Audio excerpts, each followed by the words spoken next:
Bonjour à tous, c'est Paul Dam pour vous présenter un cours de physiologie de la nutrition. Les voies métaboliques sont la voie catabolique, donc la voie des dégradations, et la voie anabolique, voie de synthèse. Elles ont comme finalité d'assurer qualitativement et quantitativement les besoins indispensables de la vie de l'organisme. En conditions physiologiques normales, les glucides couvrent 50 à 55% des besoins, les lipides 25 à 30% et les protides de 12 à 15% des besoins. Les voies métaboliques interagissent entre elles sous la dépendance de régulateurs hormonaux eux-mêmes dépendants de facteurs internes, état de nutrition, période de la journée, et de facteurs externes tels que le stress, la température et l'activité physique. Ce que je pense, c'est que je vais vous mettre le diaporama en même temps. Ce sera plus clair pour vous.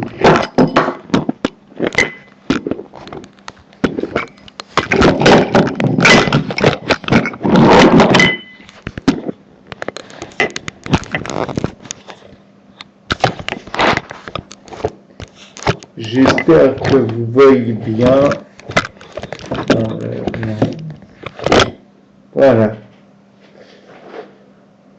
Donc voilà, les compartiments sont l'intestin, c'est le lieu d'entrée des nutriments à bord exogène par l'alimentation de lipides, protéines et glucides. Le tissu adipeux, c'est le lieu de mise en réserve de l'énergie, besoin 24 heures sur 24. Le foie, c'est le lieu qui fournit les lipides en fonction des niveaux des régulations fines. C'est une véritable centrale chimique, ce foie.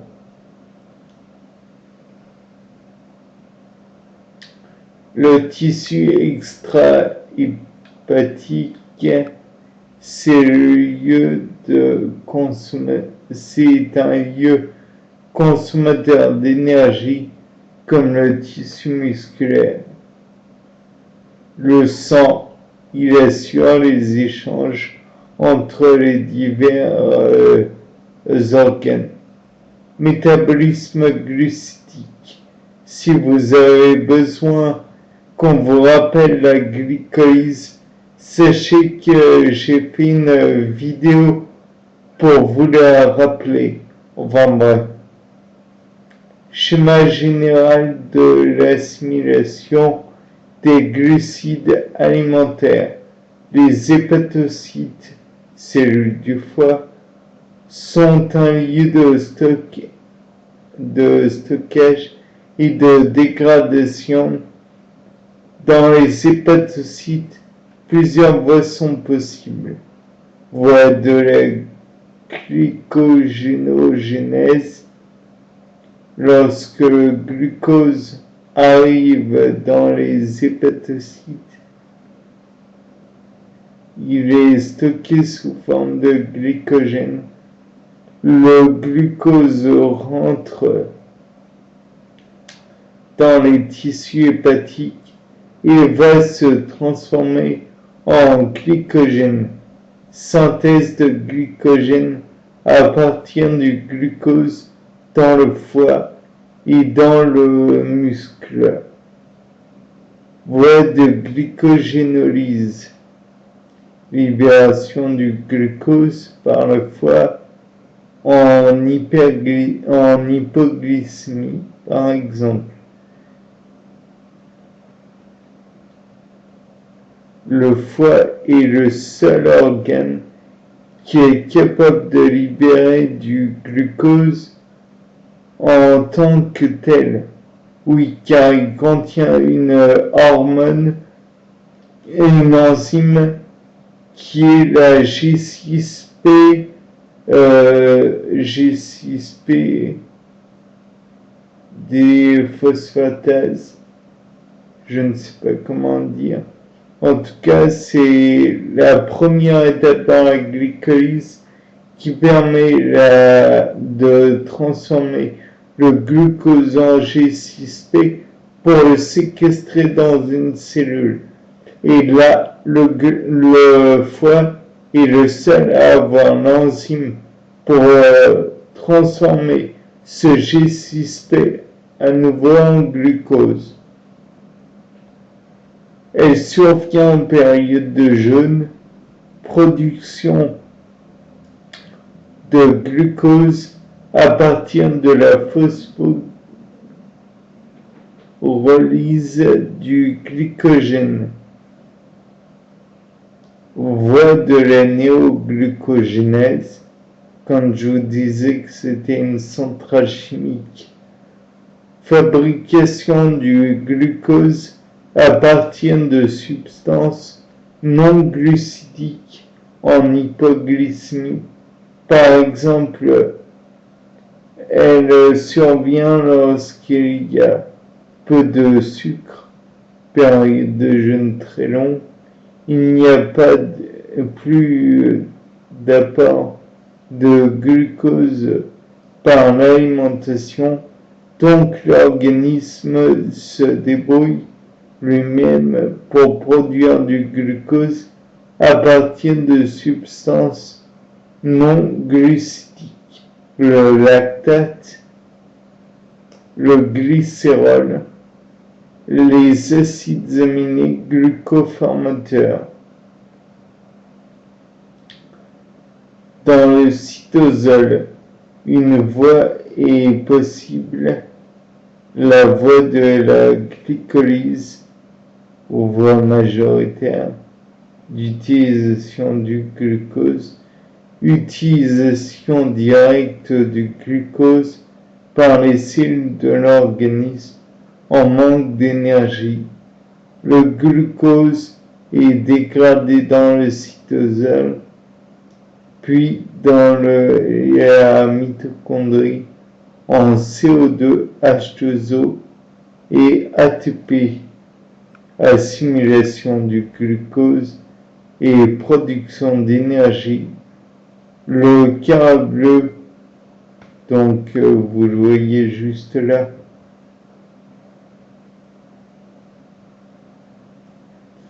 le carré bleu correspond à une cellule. Voilà. Le glucose rentre dans la cellule, donc par la flèche bleue qui est juste là.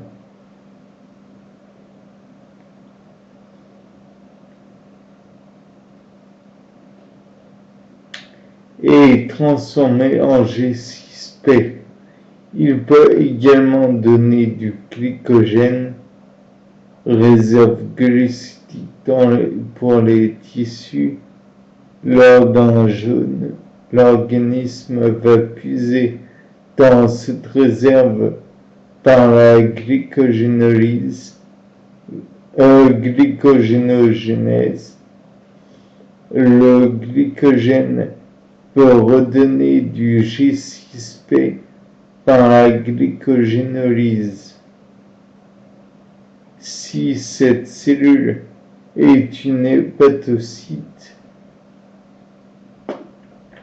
il est capable de redonner du glucose à partir du G6P.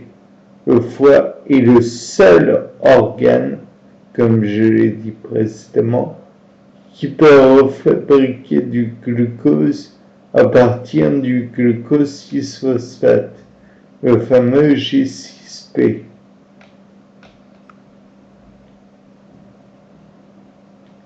La glycolyse est une voie métabolique irréversible.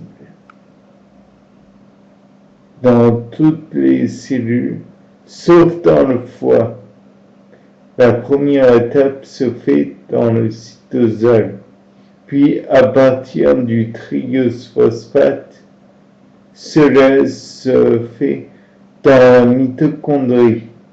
La glycolyse permet la formation de pyruvate et d'énergie ATP à partir du glucose.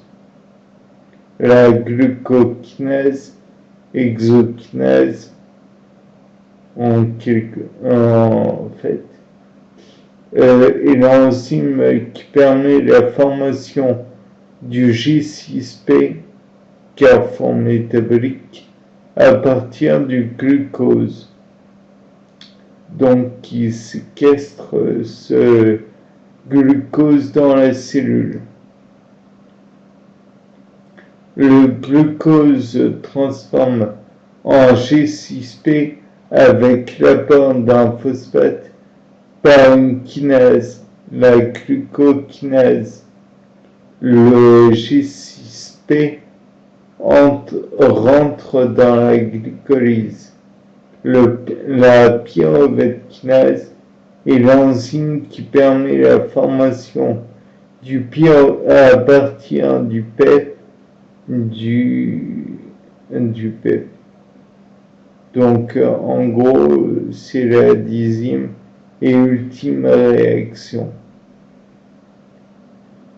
Le pyruvate va alors donner de l'acétyl-CoA qui va aller dans la mitochondrie et dans le cycle de Krebs.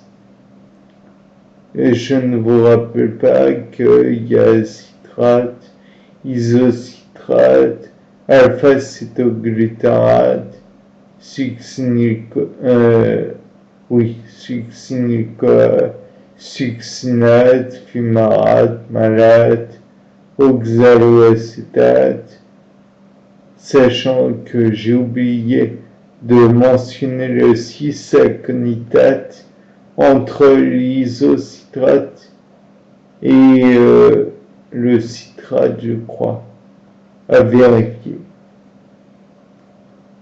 Va alors donner de l'ATP est utilisé directement par les cellules pour fournir l'énergie à l'organisme. La glycogénogenèse. Cette synthèse se fait en présence de plusieurs enzymes, dont la synthétase dans le foie et dans les muscles. Elle permet d'éviter, après la digestion, après le repas donc, postprandial, c'est le terme adéquat, je pense, l'accumulation de glucose dans le sang, hyperglycémie. Le glycogène est osmotiquement inactif et évite à une cellule gorgée de glucose d'exploser, ce qui serait un peu gênant. Imaginez que votre cerveau éclate, lui qui est glucodépendant, ça fait mal. Le glucose seul dans la cellule est osmotiquement actif. Il apporte de l'eau en rentrant. Lorsque l'eau rentre, la cellule gonfle Donc, voilà. Ce qui peut entraîner l'explosion de la cellule. On parlera de turgescence. Si ce terme vous est familier, pensez à la biologie végétale. Là, il y a deux parois, alors que chez nous, il n'y en a qu'une.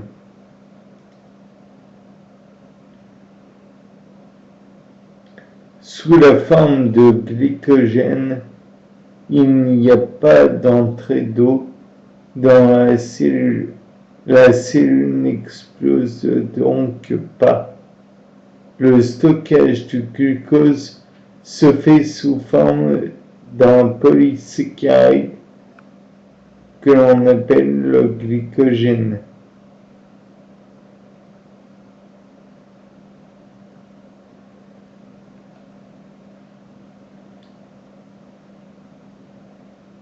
Le glycogène va être mobilisé lorsque le corps a besoin d'énergie, période de jeûne.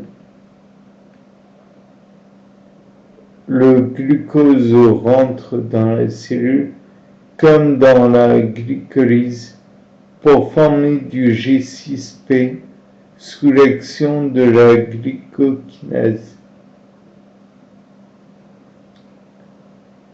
Le G6P ne rentre pas dans la voie de glycolyse et de la voie de triose phosphate. Le G6P va être pris en charge par une glucomutase,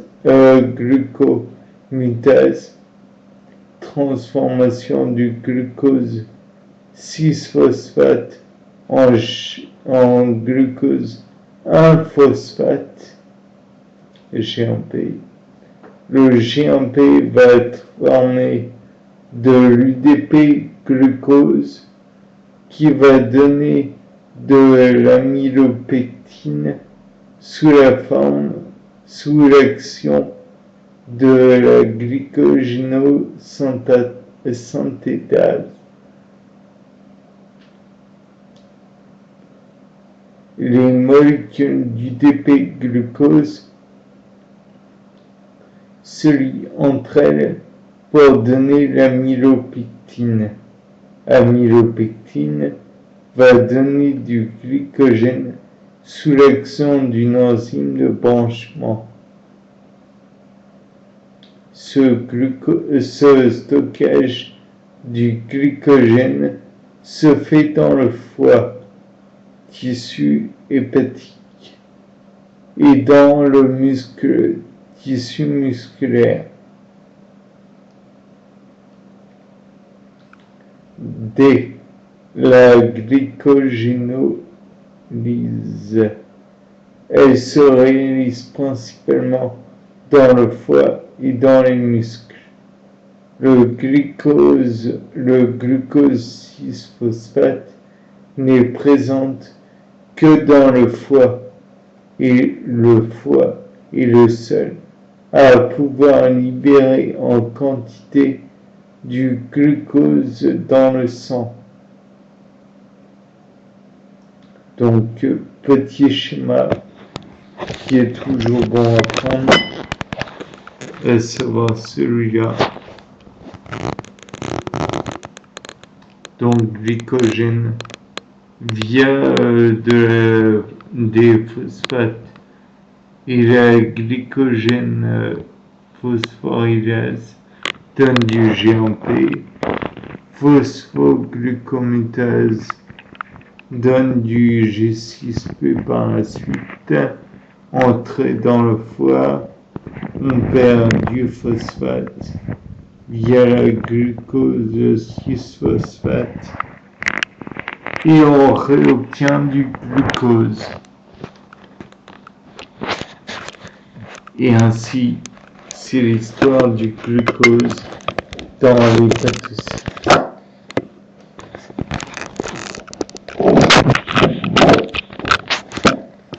et je ne suis toujours pas sûr pour en exprimer.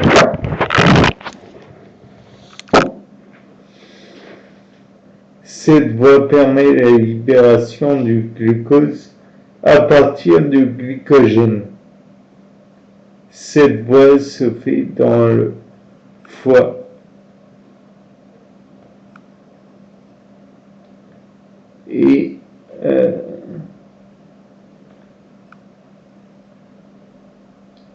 Et dans les muscles, mais la libération du glucose ne peut se faire dans le foie. Dans les muscles, la glycogénolyse s'arrête au stade G6P car elle ne possède pas la glucose 6-phosphatase. Cette enzyme phosphatase retire le phosphate des phosphorines du G6P pour donner du glucose. Cette voie est la voie inverse de la glycogénogenèse. Le glucose 6-phosphate est un carrefour métabolique. Donc, là, encore une fois, petit schéma. Donc, je pense que je le montre bien. Voilà.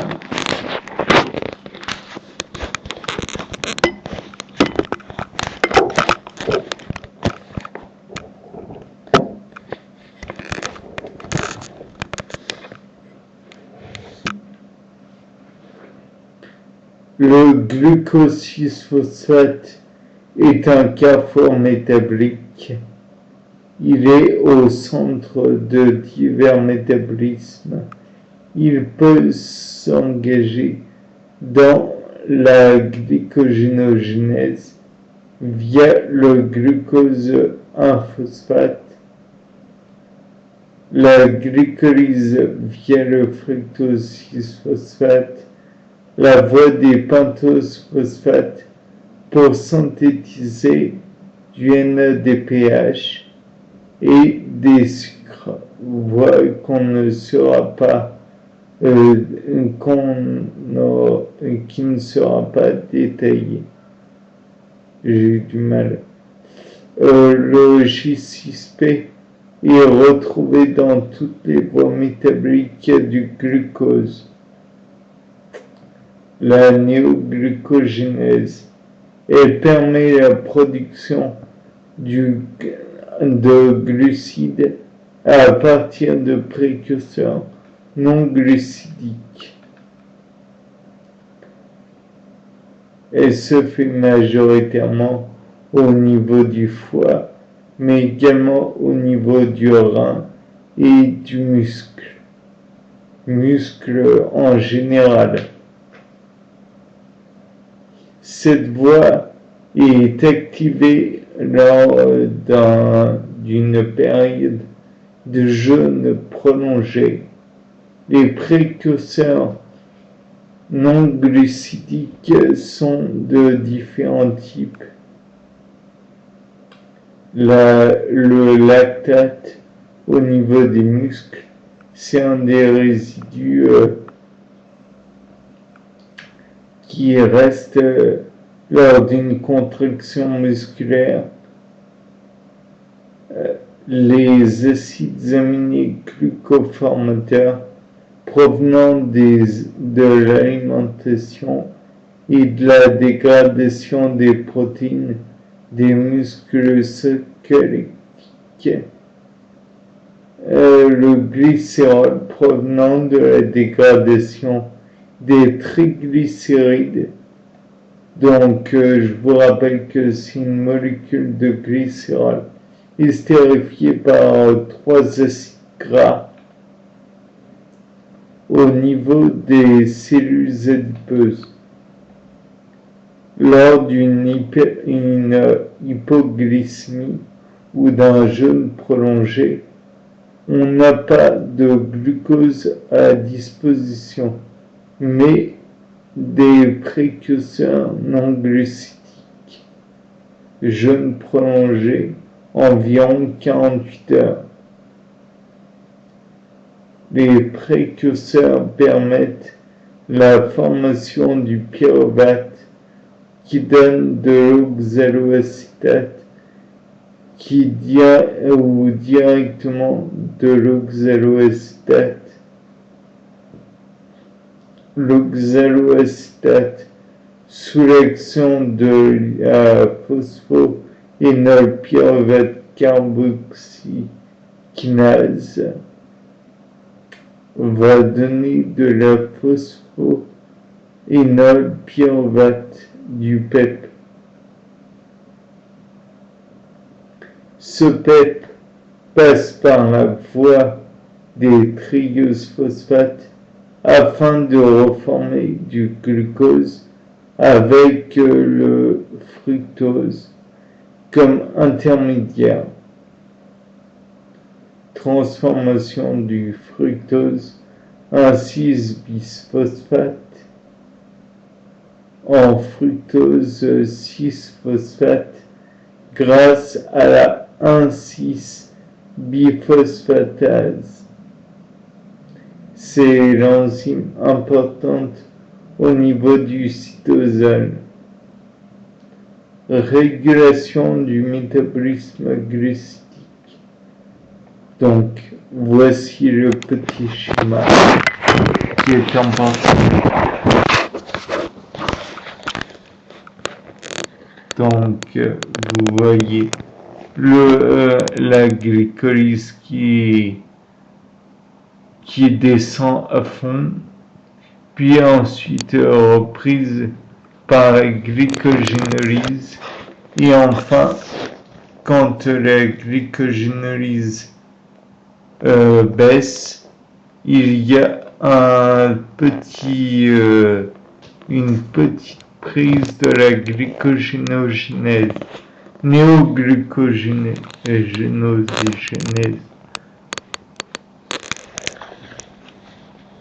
Donc,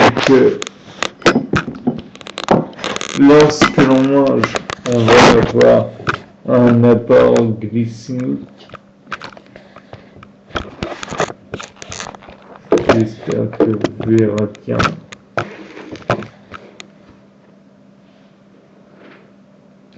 On aura un apport glycémique, donc une hausse de la glycémie sanguine, dit aussi hausse du glucose sanguin. Les cellules vont directement utiliser le glucose dans la glycolyse pour former de l'ATP énergie. En parallèle de la glycolyse, il y a la glycogénogénèse, la glycolyse et la glycogénogénèse non présents dans le schéma participent à la baisse de la glycémie lors du jeûne prolongé à partir de 2 jours, 48 heures. Il va y avoir une hausse graduelle de la néoglucogénèse, comme vous l'avez vu sur le graphique. D'ailleurs, je vais mettre ça comme ça, je pense que vous verrez mieux. Transport cellulaire du glucose.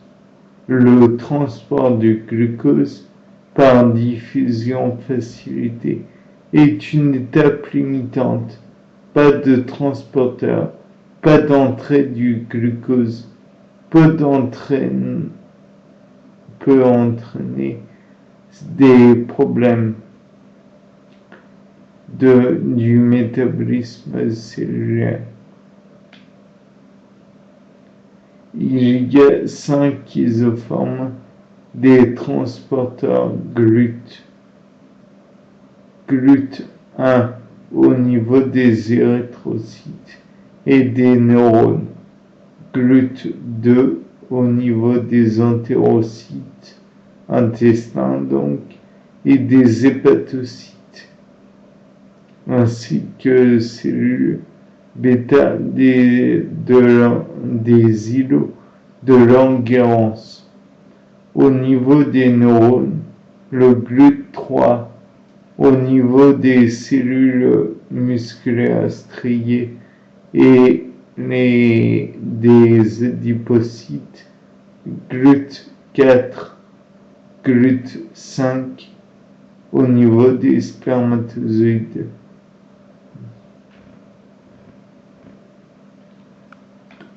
Au niveau des entérocytes, au niveau de la bordure, donc vous voyez bien les schémas, je pense.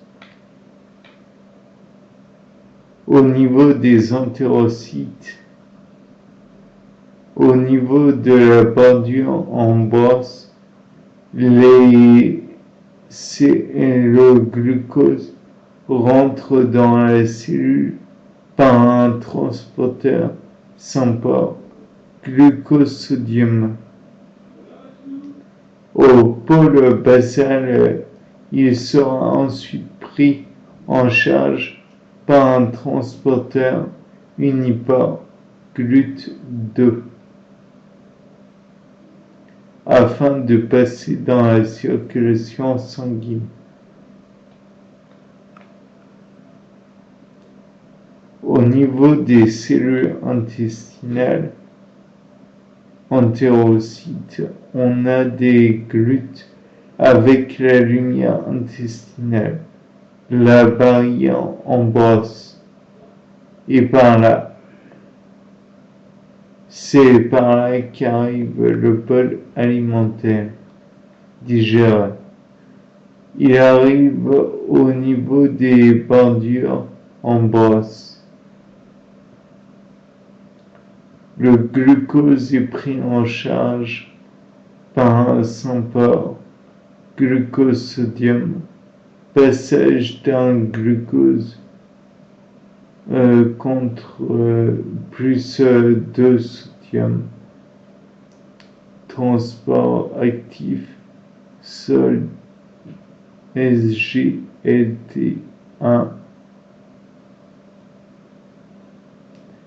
Le glucose est osmotiquement actif car le sodium rentre avec de l'eau. Cela risque de faire gonfler la cellule.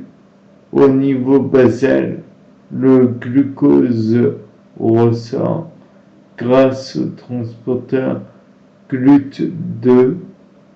Il va rejoindre la circulation sanguine via la lymphe. Le sodium qui entre dans la cellule va ressortir grâce à la pompe NAK-ATPase.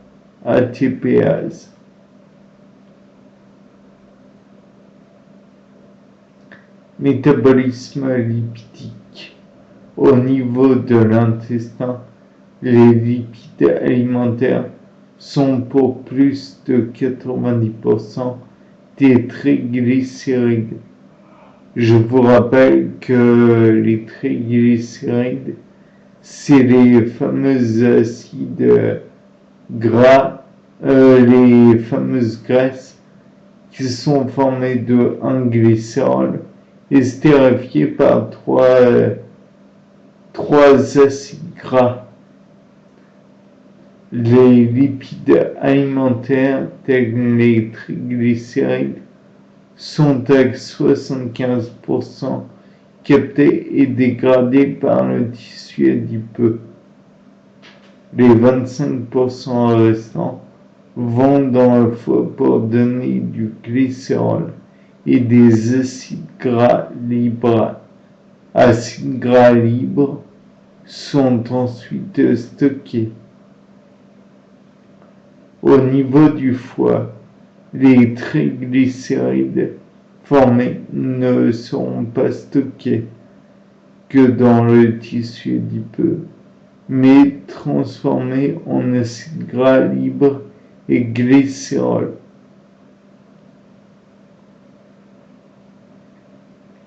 Les acides gras libres, ils donnent de l'énergie par la bêta-oxydation avec libération de CO2. Ils permettent la formation de corps cétoniques. Les corps cétoniques vont utiliser par le cerveau comme source, vont être utilisés par le cerveau comme source d'énergie. Ils permettent la synthèse de cholestérol pour la transformation des cellules biliaires.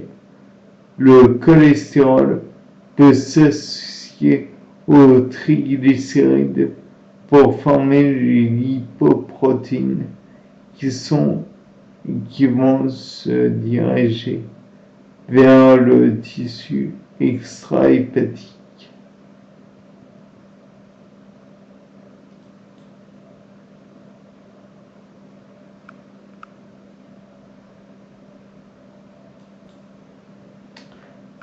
Maintenant, petit a, les lipoprotéines.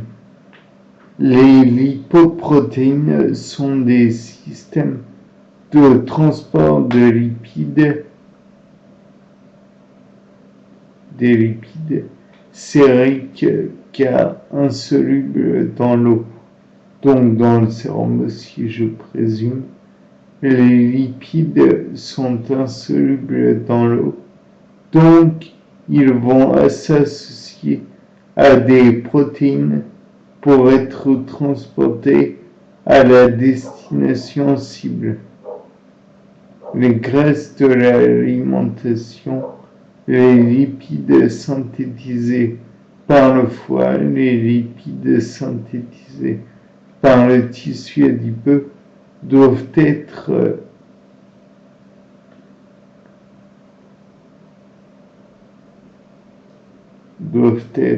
véhiculés entre les différents tissus et organes pour leur utilisation. Il faut des protéines. Bien, ayant perdu l'endroit où je m'étais arrêté, je reprends aux lipoprotéines. Petit a.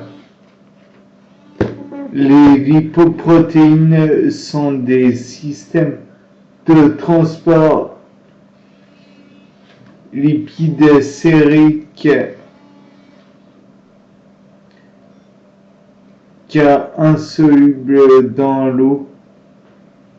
Les lipides sont insolubles dans l'eau, donc ils vont s'associer à des protéines pour être transportés à la destination cible. Les graisses de l'alimentation, les lipides synthétisés par le foie et les lipides synthétisés par le tissu adipeux doivent être véhiculés entre les différents tissus et organes pour leur utilisation. Il faut des protéines transporteuses pour amener ces molécules graisses d'un point A à un point B. Donc, petit schéma encore.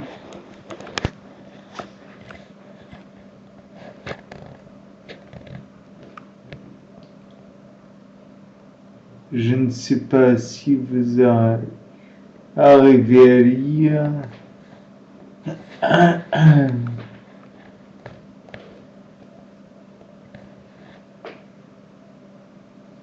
Pour ma part, j'ai du mal.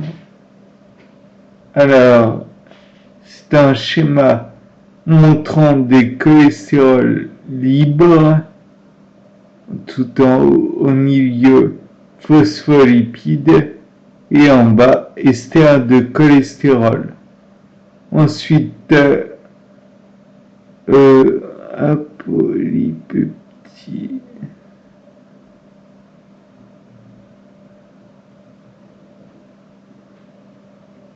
Ensuite, à droite, il y a apolipoprotéines. Et enfin, en dessous, triglycérides. C'était pas facile à lire. Donc, je vous prie de m'excuser pour mon incapacité. Les lipoprotéines, donc, petit a. Les lipoprotéines sont des systèmes de transport des lipides sériques car insolubles dans l'eau. Les lipides sont insolubles dans l'eau, donc ils vont s'associer à des protéines pour être transportés à la destination cible. Les graisses de l'alimentation, les lipides synthétisés par le foie et les lipides synthétisés par le tissu adipeux doivent être véhiculés entre les différents tissus et organes pour leur utilisation. Il faut des protéines transporteuses pour amener ces molécules grasses d'un point A à un point B. Les lipoprotéines permettent le traitement des lipides non polaires, triglycérides et cholestérol estérifié, lipides polaires, phospholipides PL et cholestérol libre, protéines apolipoprotéines ou apoprotéines.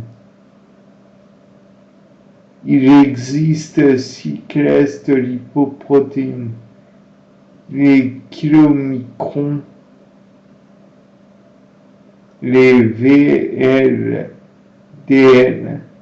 ce qui signifie Very Low Density Lipoprotein, les IDN, Low Density Lipoprotein, les LDL, Low Density Lipoprotein, et les HDL, High Density Lipoprotein. Plus la densité est grande et plus la lipoprotéine est petite.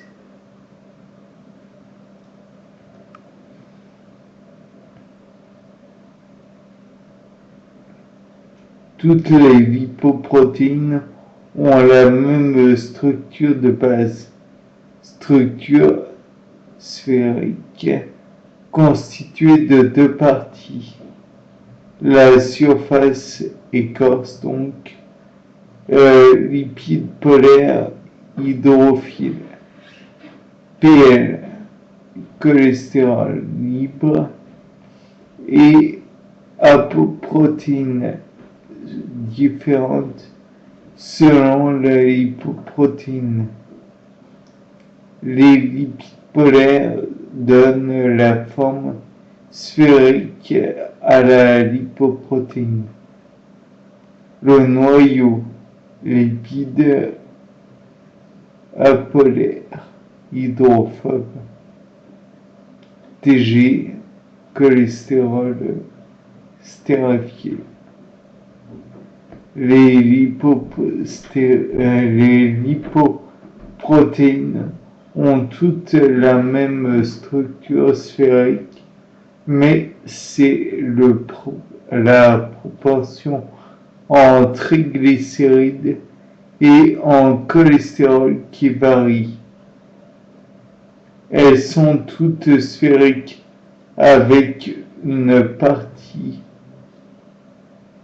polaire, surface, et apolaire, noyau. Rôle des lipoprotéines. Donc, rôle des lipoprotéines, les chylomicrons, transporteurs majoritairement des triglycérides, ils sont essentiellement composés de triglycérides et assurent leur transport de l'intestin vers le foie et le tissu adipeux, vers le foie et le tissu adipeux.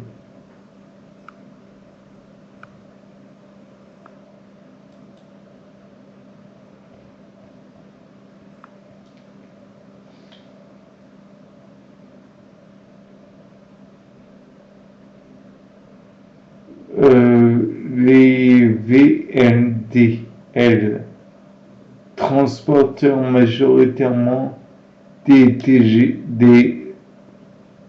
triglycérides.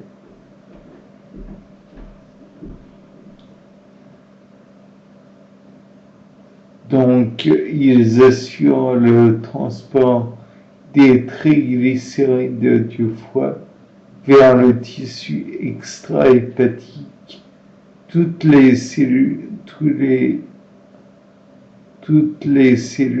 sauf au niveau du foie. Les LDL transportent majoritairement le cholestérol.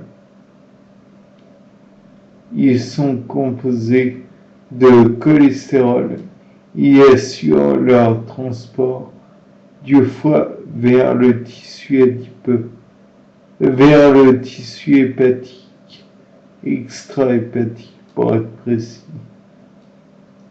Si les LDL s'accumulent dans le sang, cela provoque des maladies cardiovasculaires, le mauvais cholestérol. Les HDL transportent majoritairement le cholestérol. Ils assurent le transport du cholestérol du tissu extra-hépatique vers le foie. Les HDL épurent les tissus extra-hépatiques.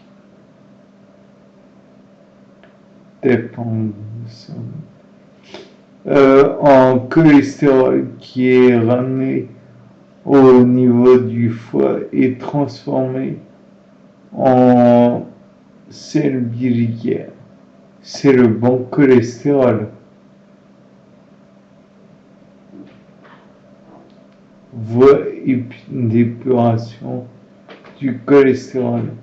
Le bon cholestérol, les HDL donc, récupèrent le cholestérol en excès et le ramènent au foie où il est transformé avant d'être éliminé. Le mauvais cholestérol, les LDL transportent le cholestérol du foie vers toutes les cellules. Quand cette belle machine se dérègle, les LDL cholestérol s'accumulent et peuvent contribuer à la formation des plaques d'athérome qui peu à peu bouchent les artères. Accumulation du cholestérol dans la circulation sanguine, donc ça forme des pathologies.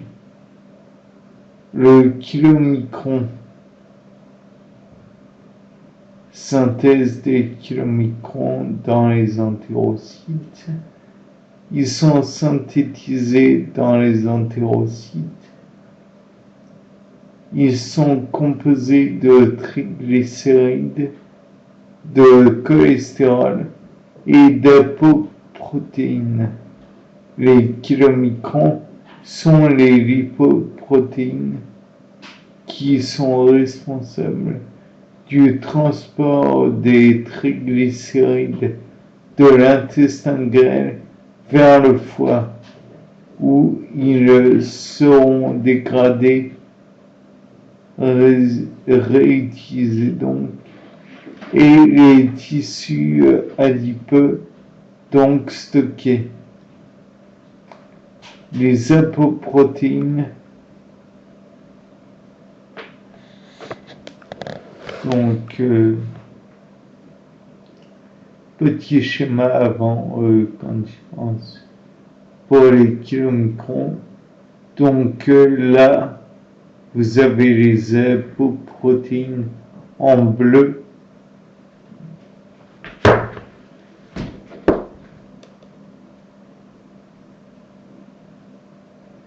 En rouge, vous avez les phospholipides. Ensuite, au centre, en orange, vous avez les triglycérides. Mais parmi eux, en périphérie, il y a aussi du cholestérol estérifié en vert. Bien. Ensuite, maturation des kilomères. Donc, vous voyez, kilomicrons natifs donnent des kilomicrons matures avec transformation de HTL2 en HTL3. Donc, gain de lipides. Ensuite, le kilomicron, lorsqu'il sort de l'entérocyte, il est natif. Il doit être activé par une HTL pour être mature.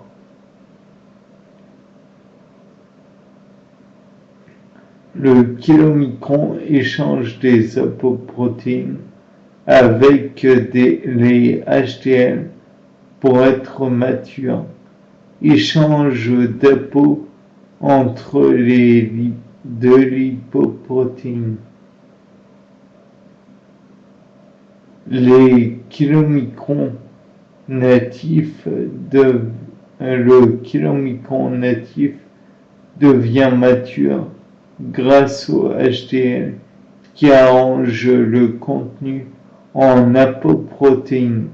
Une fois que le kilomicron est rejoint la circulation, les échanges d'apoprotéines sont essentiels pour que les kilomicrons soient fonctionnels et puissent entrer dans le mécanisme de dégradation, régulation et de la dégradation des kilomicrons.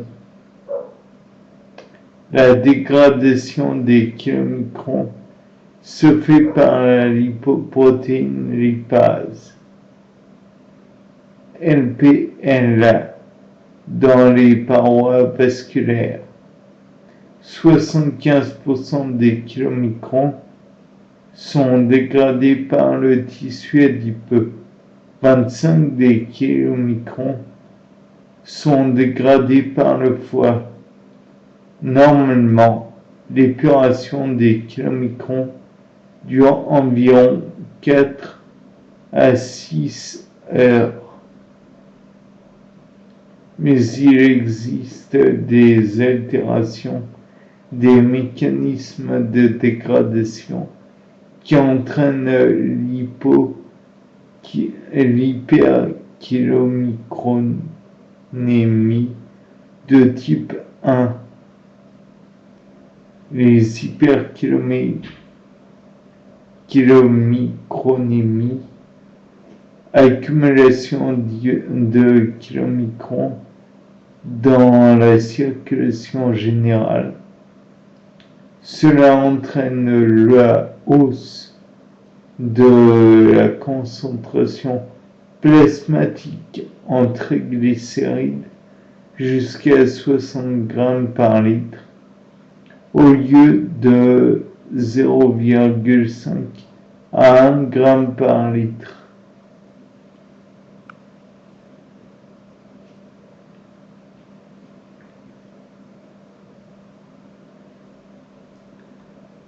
Cette hyperkilomicronémie a deux origines. Un problème de synthèse de la LPL, origine génétique ou alcoolisme, un problème de synthèse de des ApoC, C2 activateurs et C3 inhibiteurs. 2. Les VLDL, synthèse des VLDL dans les cellules hépatiques. Les VLDL sont synthétisés dans les cellules hépatiques et sont composés de TG, triglycérides donc, cholestérol et apoprotéines. B100.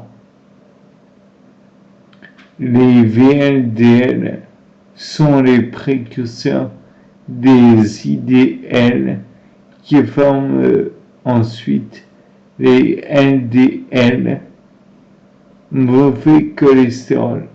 La synthèse a lieu dans les cellules hépatiques, mais l'activation se fera dans la circulation sanguine grâce au HDL. Donc, on nous montre un petit schéma.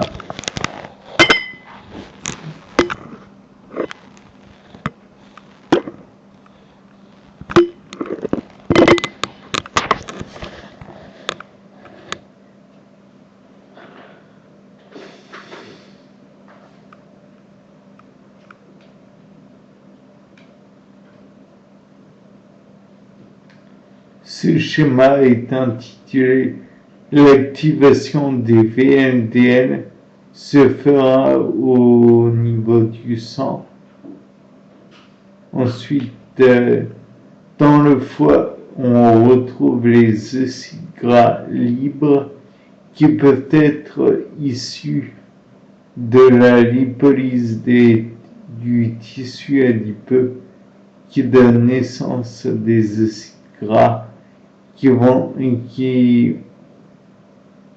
être recaptés par le foie, des glucides extrahépatiques qui vont être métabolisés en acétyl-CoA,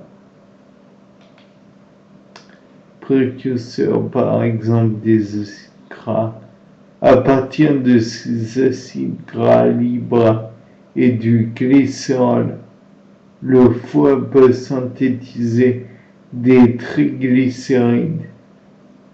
Ces triglycérides, plus du cholestérol, plus des protéolipides,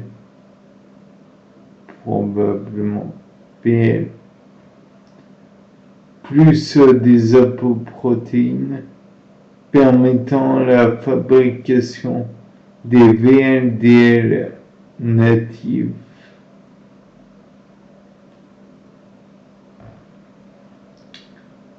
Ces derniers vont quitter le foie pour rejoindre la circulation et être activés. On a transport de triglycérides du foie vers les tissus extra-hépatiques.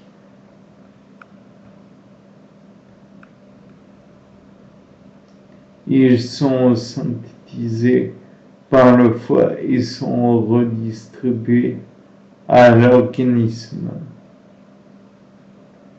Il existe deux destinations possibles pour les IDL. VDL sont les précurseurs. Les VDL sont les précurseurs des IDL qui forment ensuite les LDL. Elles sont captées par le foie via les récepteurs aux apoprotéines B et E, où elles sont transformées en IDL via la LPL. Maturation des VLDL dans la circulation. Elle porte sur des échanges d'apoprotéines avec les HDL, VLDL natifs, convertissant au passage HDL2 en HDL3 pour donner du VLDL mature.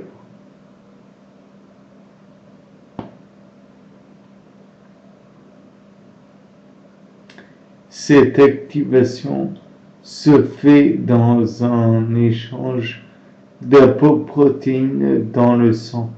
Il devient mature et peut cibler les tissus extra-hépatiques. Dans la circulation, les VLDL vont également échanger des lipides HDL, donc en cholestérol estérifié, qui va devenir du VLDL. Le VLDL va donner des triglycérides et redonner du HDL.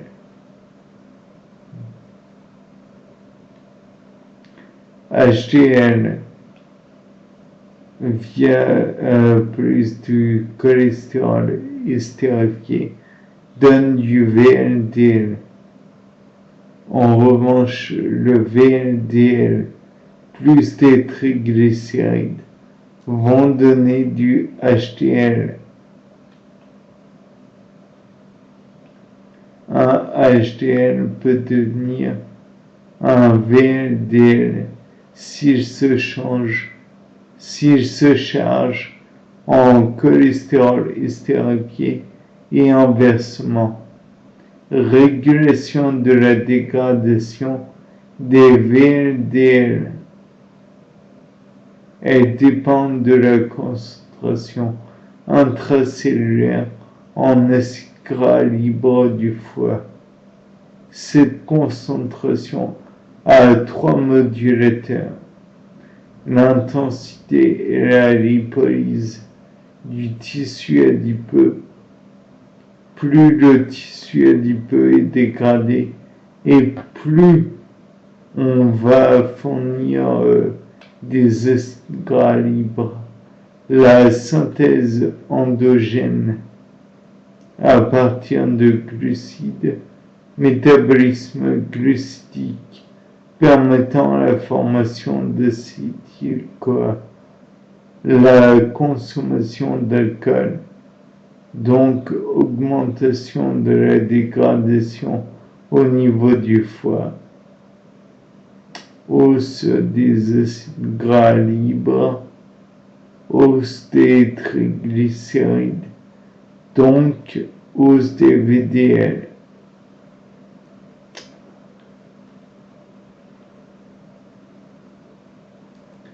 Les problèmes de dégradation sont liés à la LPL, origine génétique ou alcoolisme, ou d'un déficit en apoprotéines. Donc, hausse hausse du taux de VLDL, hypertriglycéridémie de T4, TG 3 à 7 grammes par litre, la lipoprotéine lipase, c'est une enzyme plasmatique spécifique. Le plasma est le compartiment dans lequel est active physiologique.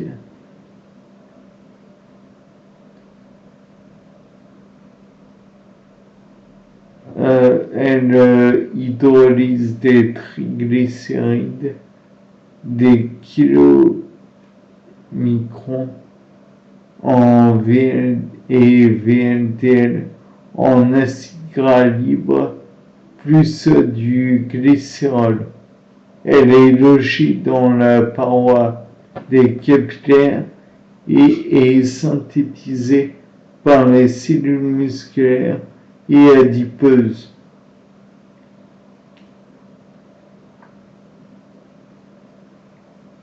Elle sort de ces cellules et se fixe sur les tissus endothéliaux des capillaires. La sérumalbumine fixe les acides gras libérés par la LPL et permet leur transport jusqu'aux cellules qui les utilisent, cellules musculaires adipocytes. Les maladies moléculaires de la LPL conduisent à l'accumulation de kilomicrons riches en triglycérides dans le sang, même loin des repas. Les LDL, synthèse et maturation, synthétisés au niveau sérique à partir du catabolisme VLDL.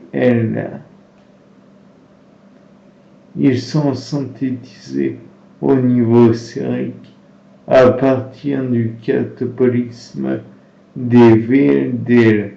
Le VLDL est hydrolysé par le LPL capillaire en IDL qui sera pris en charge par le L4 LCAT, enzyme de fabrication du cholestérol. L'IDL se charge en cholestérol pour devenir LDL grâce au LCAT. Le LDL transporte le cholestérol vers les tissus extra-hépatiques, mauvais cholestérol. À part du cholestérol, il existe des récepteurs au LDL, grande structure au niveau de la membrane qui vont capter le LDL.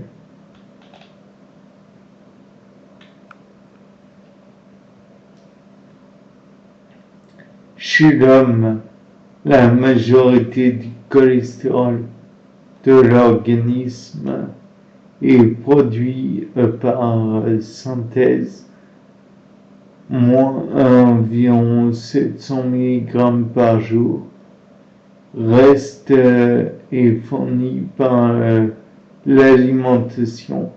Le foie synthétise 10% du cholestérol total et l'intestin 10%. Les cellules qui ont besoin de cholestérol pour leur métabolisme expriment le récepteur LDL qui vont faire entrer le LDL. Les cellules qui ont besoin de cholestérol pour G-sotaining, le LDL dans la cellule internalisation endocytose où elles seront digérées par les lysosomes afin de libérer le cholestérol que la cellule va utiliser.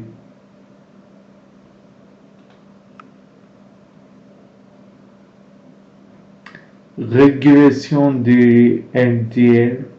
L'augmentation des LDL dans le sang entraîne une hypocholestérolémie de type 2, déficit quantitatif en récepteurs des LDL, obtenu dans certains cas d'hypercholestérolémie familiale, déficit qualitatif de ces récepteurs provoqué par un régime trop riche en cholestérol et ou engraissement.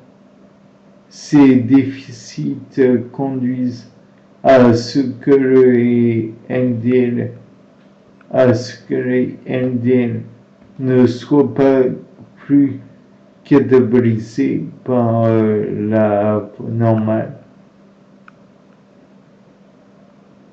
Les LDL séjournent plus longtemps dans le plasma et sont alors modifiés par oxydation par les radicaux libres.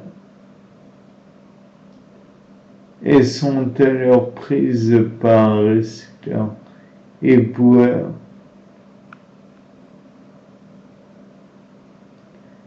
scavengers à la surface des macrophages, cellules immunitaires. Les macrophages vont capter les LDL oxydés grâce à leurs récepteurs de surface. Les scavengers récepteurs pour les internaliser et les dégrader, ce qui aboutit à l'accumulation de lipides dans le macrophage. Cellules squameuses, macrophages qui se chargent en lipides. Dans la paroi du vaisseau, on va avoir des cellules spumeuses qui vont fusionner plaques. Les HDL, c'est une voie d'épuration du cholestérol tissulaire. Le HDL sécrété par le foie va circuler pour récupérer l'excès de cholestérol des tissus avant de retourner dans le foie avec l'excès de cholestérol. L'excès de cholestérol qui retourne dans le foie va être conjugué sous forme de sels biliaires et éliminé par la bile. Rôle des d'anthropos, des apoprotéines nécessaires au métabolisme et à la maturation des chylomicrons et VLDL, au rôle double des HDL, maturation des lipoprotéines riches en triglycérides, épuration de cholestérol tissulaire, d'où l'interprétation vulgarisée. Les HDL transportent le bon cholestérol.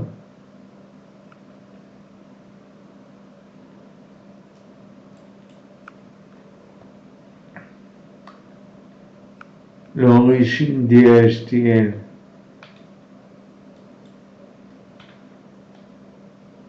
Sécrétion par la foie à l'intestin, formation à partir des chylomicrons et VLDL.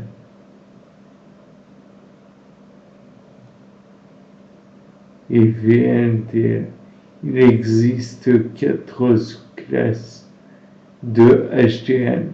Les HDL1, HDL2, HDL3, HDL4. HDL naissante disent que pas de cholestérol estérifié, enrichissement progressif en cholestérol et en phospholipides, estérification cholestérol par LCAT, L4, ce qui forme une sphère qui est HDL3 en fait.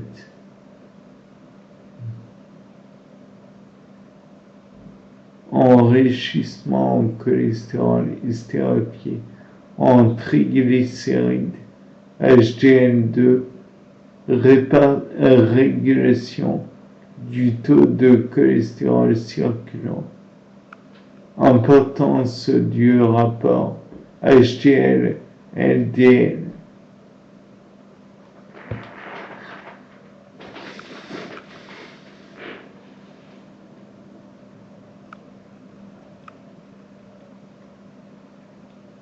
Si le rapport augmente, la cholestérolémie baisse, tandis que si le rapport baisse, la cholestérolémie augmente. Ce rapport permet d'évaluer les risques de pathologie cardiovasculaire. Schéma donc qui est juste là. Vous les voyez en cet instant.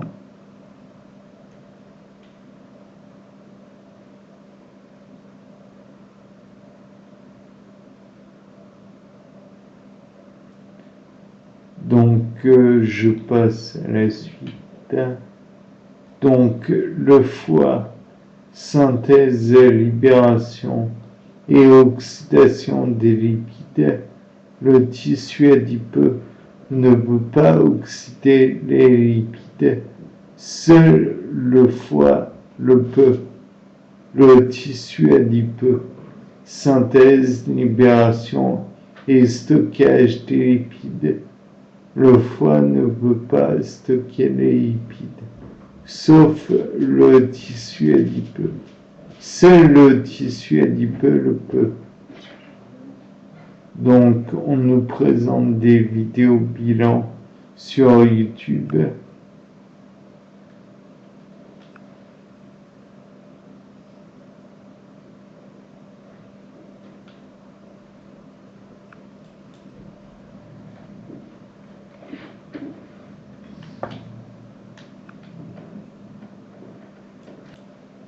Petit b,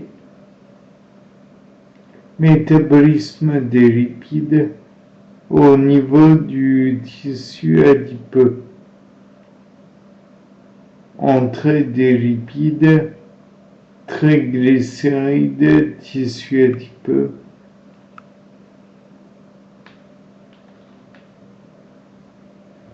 Tissu adipeux, sortie des lipides. Les tissus adipeux étant en charge en perpétuel renouvellement, il y a des entrées et des sorties de lipides perpétuels. Nature des entrées de triglycérides au niveau du tissu adipeux.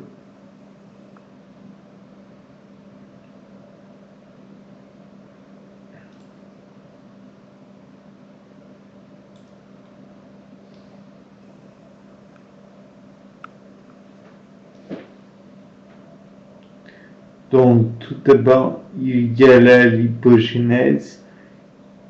Ensuite, il y a l'estérification l'amplification des acides gras libérés par la lipoprotéine lipase et la restérification des acides gras libérés dans le tissu adipeux lors de la lipolyse.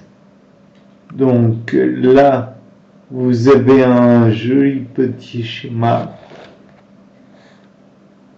Donc glucose, glucose phosphate, triglycéride phosphate, qui donne du pyruvate, qui via la pyruvate déshydrogénase donne de l'acétyl-CoA, qui va donner par la carboxylase du malonyl-CoA, qui par la synthétase va donner un acide gras qui va donner un autre triglycéride. Ce triglycéride pouvant être obtenu aussi par réaction du triglyphosphate qui donne de l'acide glycérol-phosphate qui lui-même donnera des triglycérides.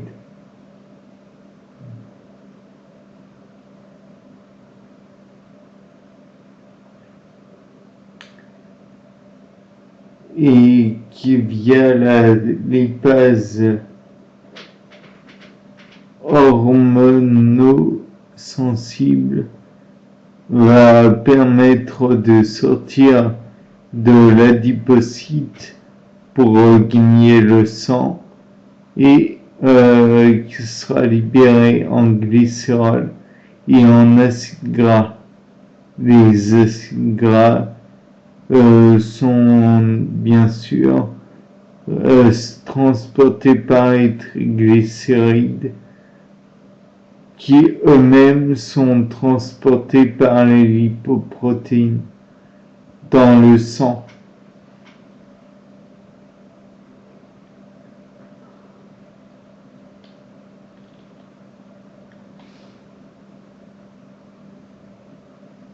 Première voie d'entrée pour initier la lipogénèse. Dans la circulation sanguine, il va y avoir des lipoprotéines qui arrivent les kilomicrons ou VLDN et qui sont chargés en triglycérides. Les lipoprotéines via la lipoprotéine lipase vont être dégradées, libération d'acides gras libres et de glycérol. Ces acides gras vont pouvoir rentrer dans l'adipocyte.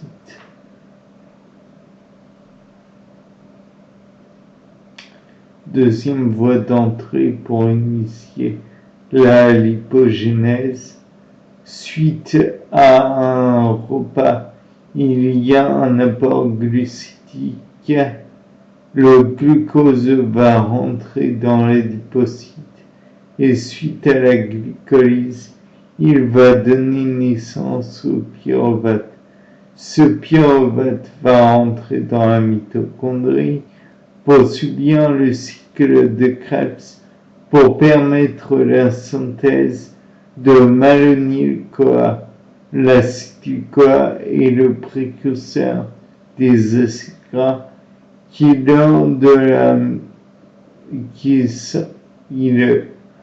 sort de la mitochondrie pour se transformer en malonyl-CoA. Ce dernier va donner naissance aux acides gras, formation des triglycérides. Les deux voies vont donner naissance à l'acide gras qui est en présence de glycérol va permettre la formation de triglycérides. Rappelez-vous, les triglycérides, c'est une molécule de glycérol estérifiée par 3 acides gras. Lipolyse. Les triglycérides sous l'action de la lipase hormonosensible vont donner naissance à des acides gras et du glycérol.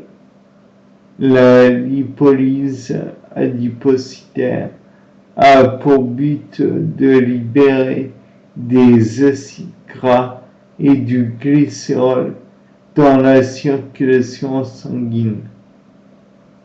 Une fois le sang, des acides gras vont être utilisés par d'autres tissus, le foie surtout, mais aussi le muscle, le cœur, le rein, mais pas le cerveau, l'intestin ou le tissu adipeux. Donc là, on voit le petit schéma.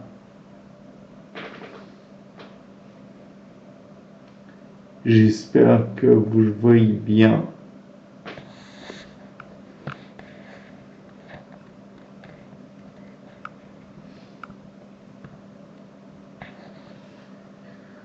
Faites pause si besoin est,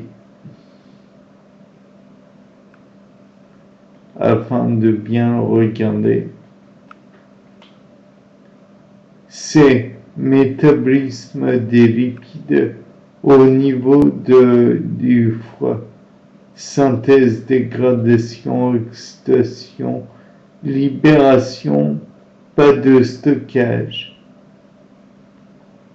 Synthèse des triglycérides par le foie, glucides alimentaires, donc GP et acides gras donnent des triglycérides, glucides alimentaires GP, AG provenant du tissu adipeux pour donner des TG, et le tout donne des VLDL. On l'a déjà vu précédemment.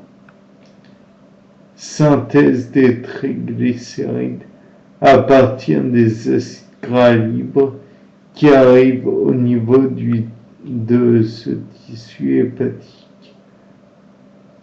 Ces triglycérides vont servir à la synthèse de VLDL qui vont rejoindre la circulation sanguine pour être redistribués à l'organisme, dans le foie comme au niveau du tissu adipeux. La synthèse de triglycérides va être en fonction de la quantité de glucose disponible. Le glucose va pouvoir donner en plus des acides gras le glycérol qui sert de structure aux triglycérides. Utilisation par le foie des acides gras libérés par le tissu adipeux. Captage en fonction de la concentration en acides gras. Triglycérides, lipolyse, acides gras libres, tissu adipeux dans le sang, acide-CoA par la bêta-oxydation va donner de l'acétyl-CoA qui va soit donner des corps cétoniques, soit du CO2. L'un par la cytogénèse, l'autre par le cycle de Krebs. Et enfin, estérification au niveau bêta-oxydation, il y a une fourche. Donc, estérification. Dans le foie, les acides gras libres qui proviennent du tissu adipeux peuvent également servir à la formation de corps cétoniques. Le foie est le seul organe à former des corps cétoniques par utilisation. Cytogenèse, utilisation des corps cétoniques par le cerveau, par les muscles, par le rein, par les intestins. Les corps cétoniques sont reconvertis en acétyl-CoA qui entre dans le cycle de Krebs. Les corps cétoniques sont une source d'énergie lorsque le taux de glucose sanguin diminue.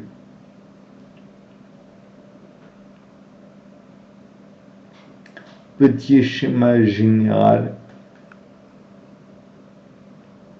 Donc, vous voyez le foie, le tissu adipeux, le glucose qui transite entre les deux.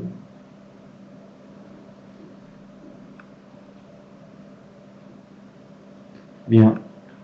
N'hésitez pas à faire pause pour voir ça.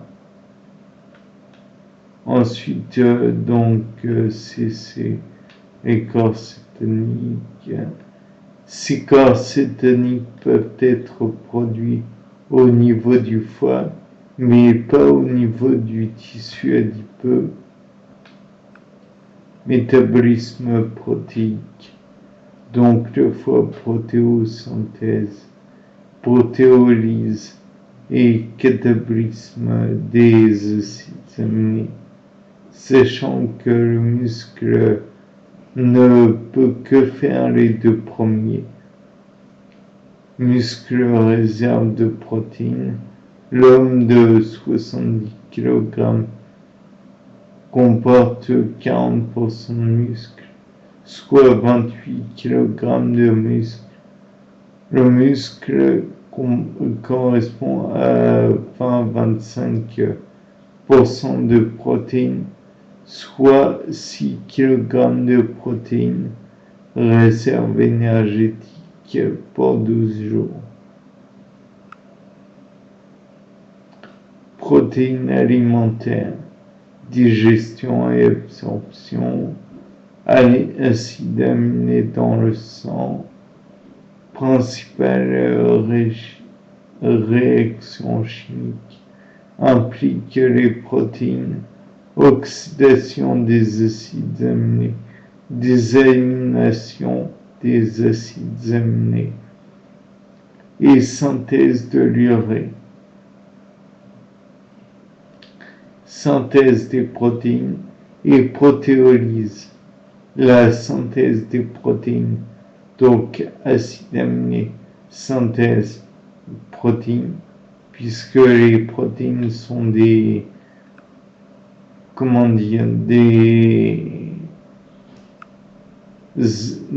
agglomérats entre guillemets d'acides aminés, s'effectue dans tous les tissus, sert à remplacer les protéines cellulaires, protéines usées ou détruites à raison de 100 grammes par jour environ, sert à assurer la croissance, la dégradation des protéines, protéolyse, protéines cellulaires, donne par dégradation des acides aminés. Elle s'effectue dans certaines conditions. Période de jeûne, carence en acides aminés essentiels. Désamination et synthèse de l'urée.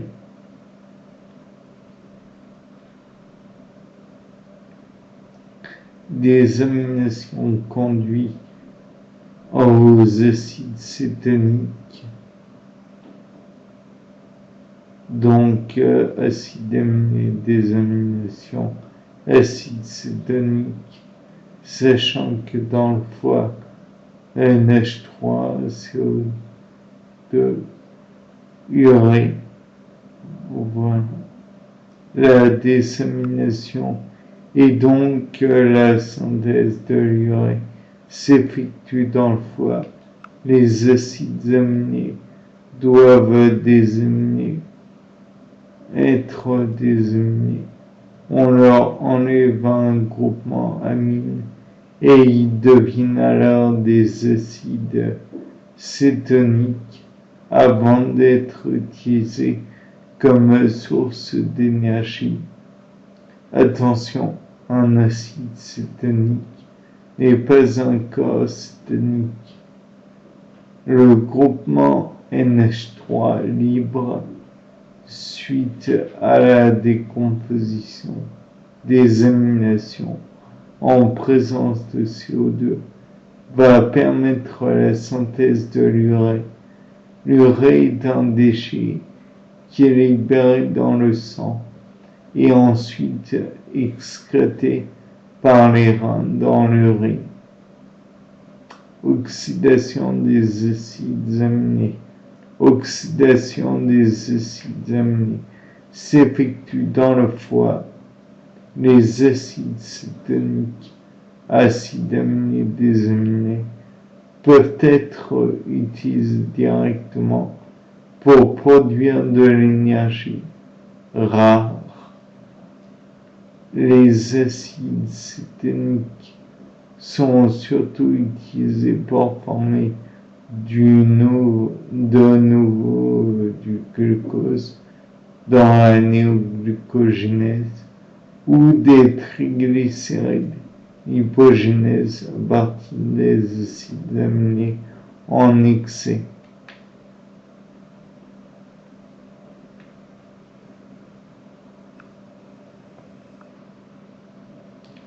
Nous sommes bientôt à la fin. Cycle de Krebs, deuxième étape de la respiration cellulaire. Pour ma part, je ne peux pas lire ce qu'il y a décrit là-dedans, à moins que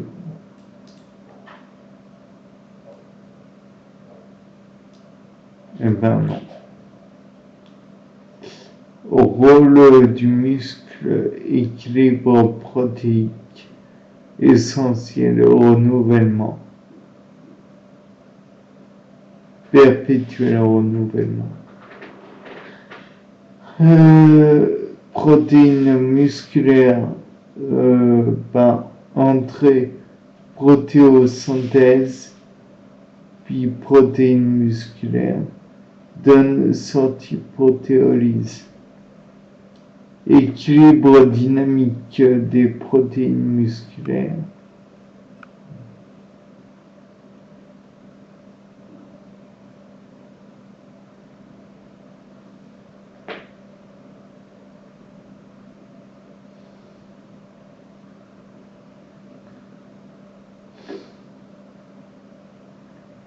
Phase postprandiale, protéosynthèse, protéolyse, phase de jeûne, protéolyse, protéosynthèse. Au rôle du foie, phase postprandiale, protéosynthèse, plus dégradation des acides aminés. Phase de jeûne, dégradation des acides aminés, protéolyse. Phase postprandiale, protéosynthèse, plus dégradation des acides aminés. Et là, vous avez naturellement deux petits schémas. Le foie va donner des... Je vous recommande vivement de regarder ces deux schémas. phase de jeûne, dégradation des acides aminés post-prandial, j'ai dit n'importe quoi, phase de jeûne, dégradation des acides aminés, protéolyse du foie plus muscle. Et maintenant, je vous souhaite une bonne journée. Au revoir.